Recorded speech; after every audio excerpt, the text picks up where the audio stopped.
Imagine this, a lifeless, barren desert, nothing but sand, scorching heat, and silence. Now imagine that same desert transformed into a luxurious paradise. Golden royal tents shimmering under the moonlight, lavish gardens planted in the middle of nowhere, exotic birds filling the sky, only to drop dead within days. And here's the craziest part. This wasn't a myth. This was real. This was the Shah of Iran's dream. But at what cost? This is part 2 of the world's most expensive party. And trust me, things are about to get insane. In 1971, the Shah of Iran wanted to host a party unlike anything the world had ever seen. A celebration of the Persian Empire's 2,500-year legacy. But there was one problem. Iran didn't have the infrastructure for such an event. No luxury hotels, no proper roads, and certainly no 5-star venues in the middle of a desert. But when you're an absolute ruler, you don't accept limits. You break them. Persepolis, the heart of ancient Persia, would host the event. The desert around it, it would be transformed into an oasis of luxury, and every single thing, from food to furniture, would be imported from Europe.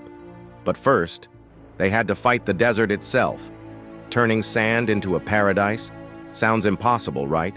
Enter George Troreford, a top Italian landscape architect. His mission?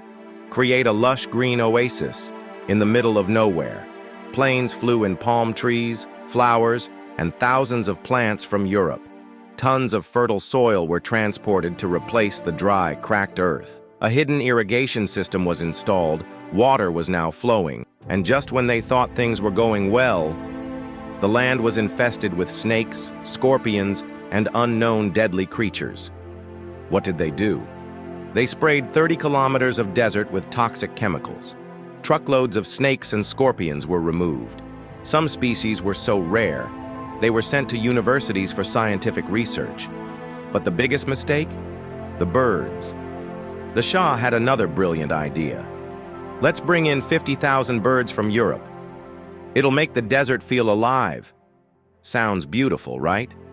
Well, reality wasn't so kind. Most of the birds died within days. They couldn't handle the climate. They didn't belong. Thousands of lifeless birds across the newly built gardens. It was becoming clear. This wasn't just an event. It was an obsession, and it was only getting started. Now, if you think luxury hotels are fancy, wait till you see these tents. These weren't just tents. They were royal palaces. Designed by French luxury company Jensen, each tent had air conditioning. Yes, in the middle of the desert. Silk Persian drapes and gold-embroidered furniture. Private chefs and servants available 24/7. 2 bedrooms, 2 bathrooms, a lounge, and a fully stocked kitchen. Because clearly, a regular tent wouldn't do for royalty. And here's the craziest part. These tents weren't even built in Iran. They were constructed in Paris. Then they were flown across the world and set up in 160 acres of desert land. An entire luxury city. For just a few days, the most extravagant part of all, the feast. They had the venue. They had the luxury. Now it was time for the most expensive feast in history. 18 tons of food flown in from France, 12 tons of the finest wines in the world. A banquet so grand, it became a scandal.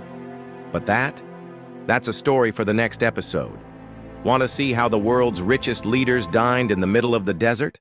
Make sure to hit like, subscribe, and turn on notifications, because next time, we're going inside the Shah's royal banquet.